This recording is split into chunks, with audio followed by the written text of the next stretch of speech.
Hai, apa kabar semuanya? Semoga kabar Anda baik-baik saja.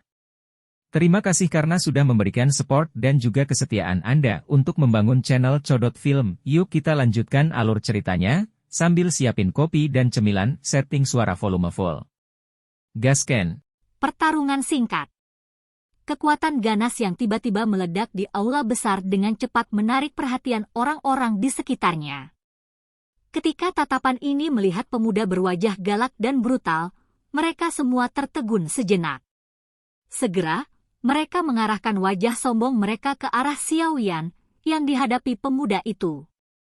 Jelas, mereka semua telah mengenali pemuda yang memiliki nama yang sangat terkenal di ibu kota. Apakah mereka akhirnya mulai berkelahi? Di aula besar, putri kecil tersenyum dan mengocok anggur merah di cangkir transparannya saat dia tertawa pelan. Itu Emyusan. Sebagian besar orang yang mengelilingi putri kecil adalah anak-anak bangsawan.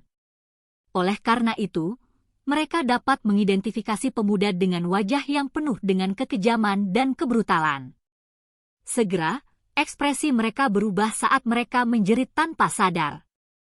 Banyak dari mereka telah menderita di bawah orang ini saat itu. Tidak heran Anda mengatakan bahwa sesuatu yang menarik akan terjadi malam ini.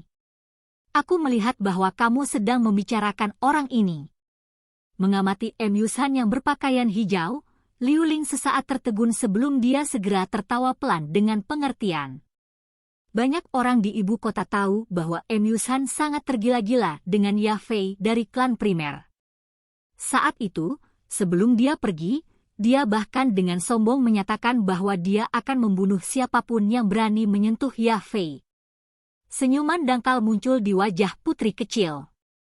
Tatapannya melirik Xiaoyan yang menjadi wajah suram karena dia tertangkap basah oleh serangan diam-diam.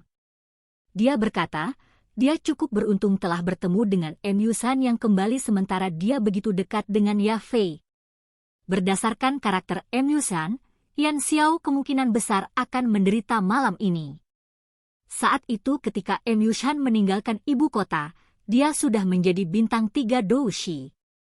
Setelah berlatih selama 2 tahun di barak militer perbatasan kekaisaran, dia sepertinya telah mencapai puncak Doushi. Jika dia menderita maka biarkan dia menderita.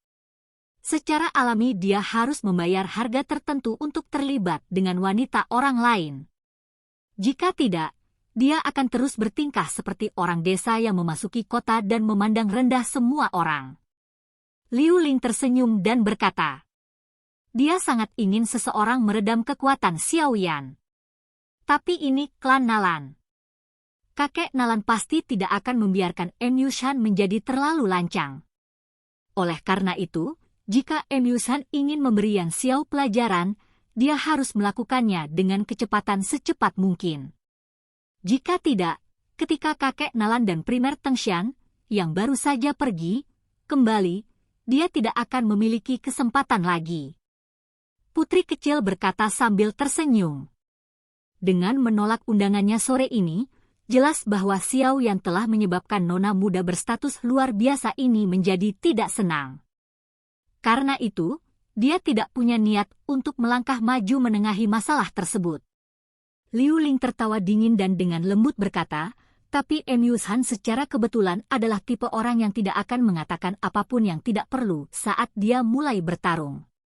Lihat saja, mereka akan segera mulai berkelahi. Saat dia mengucapkan kata-kata ini, pandangannya sudah tertuju pada tempat di aula tempat gangguan itu terjadi. Xiaoyan mengendurkan tinjunya dan segera mengepalkannya dengan erat lagi.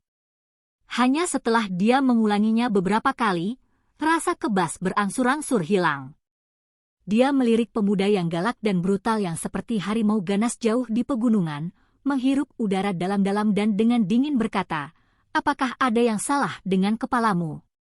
Dari pemogokan beberapa saat yang lalu, Xiaoyan jelas tahu bahwa orang di depannya pasti tidak berniat menahan apapun. Jika itu adalah orang dengan reaksi lambat, bukan dia, orang itu kemungkinan besar akan terluka parah bahkan tanpa sempat bereaksi. Oleh karena itu, Hati Xiao Yan dipenuhi dengan amarah terhadap orang ini yang secara misterius melancarkan pukulan mematikan. Pemuda berpakaian hijau itu menghadap Xiao Yan dan membuka mulutnya.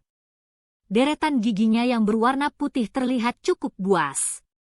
Dia tidak menjawab. Sebaliknya, tatapan panasnya berhenti pada Ya Fei di sampingnya, yang wajah cantiknya mengandung amarah yang besar. Dengan suara lembut, dia tertawa, "Ya Fei, sudah lama sekali kita tidak bertemu. Anda menjadi lebih cantik dan pasti layak menjadi istri yang telah saya pesan." Kamu gila." Wajah Ya Fei menjadi sedikit memerah karena amarahnya. Dadanya yang besar naik dan turun sedikit. Meski tidak bertemu selama 2 tahun, orang ini masih biadab dan tidak masuk akal seperti sebelumnya. Tanpa mengucapkan sepatah kata pun, dia langsung memberi seseorang pukulan kejam. "Yan Xiao, kamu baik-baik saja?" Ya Fei dengan cepat berjalan ke sisi Xiao Yan. Dia melihat ke atas dan ke bawah, menilai dia saat dia buru-buru bertanya. Xiao Yan menggelengkan kepalanya. Pandangannya tertuju pada tubuh pemuda berpakaian hijau saat dia dengan lembut bertanya, "Siapa dia?" "MU-san. Dia adalah anggota klan MU dari 3 klan besar, orang gila yang benar-benar membuat sakit kepala. Saat itu, sebagian alasan saya pergi keluar untuk mendapatkan pengalaman adalah karena saya ingin bersembunyi darinya." Ya Fei tersenyum pahit dan berkata, "Serangannya sangat keji, sangat keji." Xiao Yan tertawa pelan. Senyumnya mengandung niat membunuh yang gelap dan dingin, tapi ini menyebabkan wajah cantik Ya Fei di sampingnya berubah. "Jangan sembrono. MU-san adalah orang paling luar biasa di antara generasi muda klan MU. Saat itu, ketika dia meninggalkan ibu kota, dia sudah menjadi doshi. Setelah mendapatkan pengalaman berada di barak perbatasan selama 2 tahun, kekuatannya dengan cepat menyusul generasi yang lebih tua. Kamu." Ya Fei, yang sangat akrab dengan karakter Xiao Yan, tahu bahwa dia benar-benar menjadi marah saat ini. Namun, MU-san juga bukan orang biasa. Jika mereka benar-benar bertarung, sulit untuk mengatakan siapa yang akan menang. Karena itu, dia segera memujuknya. "Brat, apakah kamu baru di ibu kota? Tidak heran Anda berani berada begitu dekat dengan Ya Fei." Perhatian Ya Fei tunjukkan pada Xiao Yan menyebabkan kekejaman dan kebrutalan di wajah MU-san menjadi lebih melimpah dari sebelumnya. Dia memutar lehernya dan suara retak tulang terdengar jelas. Xiao Yan mengangkat matanya dan melirik pemuda ini yang bahkan tidak repot-repot menutupi niat membunuh di dalam hatinya. Dia mengerutkan bibir dan sudut matanya dengan cepat menyapu aula. Beberapa anggota klan Nalan sudah mulai mundur. Dari kelihatannya, mereka ingin pergi dan memberi tahu Nalan Jie dan yang lainnya tentang apa yang terjadi di sini. Mungkin Ya Fei benar. Pria muda di depannya memang memberi Xiao Yan perasaan bahaya. Bahkan jika memang begitu, bagaimanapun, dia tidak berniat untuk bersembunyi di belakang Ya Fei sampai Nalan Jie dan yang lainnya tiba. Sesaat yang lalu, serangan diam-diam berbahaya MU-san, yang hampir menyebabkan dia terluka parah, telah menyebabkan keinginan untuk bertempur. Di hati Xiao Yan membumbung tinggi.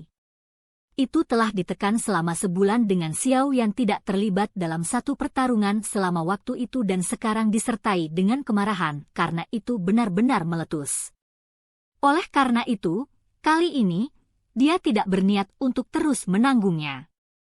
Mata hitam gelap Xiao Yan menatap MU-san saat dia menepis bujukan Ya Fei. Dia mengulurkan tangan kanannya dan segera melingkarkannya. Sebuah kekuatan hisap yang ganas segera menghisap kaki kursi yang patah, sekitar ketebalan paha seseorang, ke tangannya dari jarak dekat. Dia memegangnya erat-erat dan tubuhnya terdiam. Sesaat kemudian, warna hijaunya Douki sekali lagi melonjak keluar. Tubuhnya dengan cepat menjauh dari Ya Fei. Dengan langkah kakinya, Ledakan energi terdengar dan sosok Xiao Yan berubah menjadi garis hitam saat dia menembak Emyusan dengan cara seperti kilat. Anak nakal. Kamu punya nyali. Saat dia menyeringai muram kepada Xiao Yan yang benar-benar mengambil inisiatif untuk meluncurkan serangan, douki hijau zamrud menyerbu keluar dari tubuh Emyusan. Sepasang tinjunya benar-benar berubah menjadi warna kayu mati. Pada saat ini, tempat Xiao Yan dan Emyusan berada, tidak diragukan lagi telah menjadi fokus perhatian seluruh aula. Ketika semua orang melihat Xiao Yan, yang tidak memilih untuk mundur di hadapan Emyusan melainkan mengambil inisiatif untuk menyerang, mereka yang dengan jelas mengetahui kekuatan Emyusan diam-diam menggelengkan kepala. Di dalam hati mereka, tindakan Xiao Yan ini tampaknya merupakan upaya untuk tampil di pusat perhatian di depan Ya Fei. Orang ini benar-benar memintanya. Bukankah lebih baik berdiri diam di tempat yang sama dan menunggu kakek Nalan dan yang lainnya datang? Namun dia ingin melebih-lebihkan kemampuannya dan akan dipermalukan di depan orang lain. Melihat tindakan Xiao Yan, Liu Ling menggelengkan kepalanya sambil tersenyum dan berkata, dia sudah mengenal Emyusan sejak lama. Oleh karena itu, dia memiliki gagasan yang sangat jelas tentang seberapa banyak sakit kepala yang akan dialami seseorang ketika bertarung dengan orang gila pertempuran ini. Sepertinya orang-orang luar biasa pun tidak bisa menghindari aliran darah mereka yang memanas ke atas di depan kecantikan. Putri kecil mengguncang cangkir transparannya. Senyumannya seperti setan kecil. Kelompok mereka ini, yang telah tinggal di ibu kota selama bertahun-tahun, tidak optimis dengan peluang Xiao Yan dalam pertarungan antara dia dan Emyusan. Selama beberapa orang sedang bercakap-cakap, Xiao Yan dan Emyusan melakukan kontak seperti kilat di bawah pandangan semua orang. Dengan wajah sedalam air, Xiao Yan dengan dingin menyaksikan wajah Emyusan yang galak dan brutal di depannya. Tepat saat dia akan mencapai bagian depan Emyusan, tumitnya berputar dan tubuhnya anehnya muncul di samping tangan kiri Emyusan. Tinjunya mengencang dan kaki kursi besar yang ditutupi oleh douki berwarna hijau membawa angin ganas saat itu dengan kejam menghantam kepala Emyusan. Merasakan kekuatan di atas kepalanya, Emyusan tersenyum dingin. Tinjunya tiba-tiba terlempar ke atas dan bertabrakan dengan kaki kursi yang tangguh. Bang! Mengikuti suara teredam, kaki kursi, yang memiliki ketebalan paha seseorang, diledakkan ke segala arah oleh Emyusan. Setelah mematahkan kaki kursi, Emyusan mengencangkan tinjunya, yang sekali lagi berisi kekuatan yang kuat, dan menembakkannya melalui serpihan kayu yang terbang ke segala arah. Kemudian dengan keras menabrak ke arah Xiao Yan di belakang. Xiao Yan sedikit memiringkan kepalanya. Tinju yang ditembakkan dengan keras dari serpihan kayu yang menutupi pandangan Xiao Yan, bergerak di sepanjang sisi bahu Xiao Yan dan melewatinya. Angin ganas dari kepalan tangan menyebabkan sensasi terbakar muncul di kulit Xiao Yan. Namun, rasa sakit kecil ini tidak memperlambat serangan Xiao Yan sedikit pun. Saat tinju Emyusan melewati tubuhnya, tubuh Xiao Yan dengan aneh meluncur ke bawah dan dia secara bersamaan membalikkan tubuhnya sebagian saat dia turun. Telapak tangan kanannya menopang dia di tanah saat dia memutar tubuhnya, memutarnya menjadi setengah lingkaran. Kakinya berputar setengah lingkaran di udara. Itu kemudian membawa kekuatan yang tajam saat mereka saling bersilangan dan memotong leher Emyusan. Munculnya serangan itu seperti gunting tajam. Hei, lumayan, gunting yang agak aneh yang menyilangkan kaki pembunuh menyebabkan emosi fanatik muncul di mata Emyusan. Tangannya melindungi lehernya. Kulitnya, yang merupakan warna daging dengan cepat berubah menjadi warna coklat. Ketika seseorang melihatnya, itu tampak seperti kayu mati yang keras. Kaki Xiao Yan dengan keras membentur tangan Emyusan, tetapi mereka mengeluarkan dua suara aneh. Kekuatan besar yang terkandung di kaki menyebabkan Emyusan mundur selangkah, tetapi pengalaman tempur Emyusan jauh melebihi harapan Xiao Yan. Bahkan saat dia melangkah mundur, dia sudah dengan terampil menstabilkan tubuhnya. Kakinya dengan keras menendang kepala Xiao Yan, yang dekat ke tanah. Reaksi pihak lain menyebabkan keheranan dengan cepat melintas di mata Xiao Yan. Tangan kiri yang dia gunakan untuk menstabilkan tubuhnya tiba-tiba berputar. Tanpa ada orang lain yang menyadarinya, gumpalan api berwarna hijau muncul di bagian luar kepalan tangan. Setelah itu dilemparkan ke depan dan dihancurkan dengan keras bersama-sama dengan kaki Emyusan. Bang! Kekuatan ganas bertabrakan bersama. Baik tinju dan kaki kedua belah pihak terlempar ke belakang.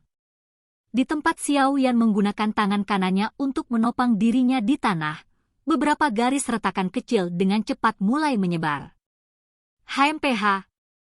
Pertukaran kali ini menyebabkan keduanya mengeluarkan erangan teredam. Tangan kanan Xiao Yan dengan lembut mengetuk tanah dan lantai yang keras itu pecah dengan bang. Tubuhnya, di sisi lain, meminjam kekuatan pendorong ini dan melesat sebelum dengan cekatan mendarat di tanah. Dia mundur beberapa langkah kecil. Begitu dia menyelesaikan keseimbangannya, ekspresinya mengandung keseriusan saat dia menatap Emyusan yang telah menghancurkan meja menjadi beberapa bagian saat dia bergerak mundur. Hanya dalam 1 menit, mereka berdua telah mengalami pertarungan jarak dekat yang menggetarkan jiwa. Terlepas dari siapa itu, jika salah satu dari mereka menjadi sedikit linglung dalam bentrokan itu beberapa saat yang lalu, orang itu akan berakhir dalam kondisi yang mengerikan oleh serangan tanpa ampun pihak lain. Silahkan pergi ke. Oke guys, jangan lupa like, comment, share, and subscribe di channel Codot Film. See you next video. Peace out and bye-bye.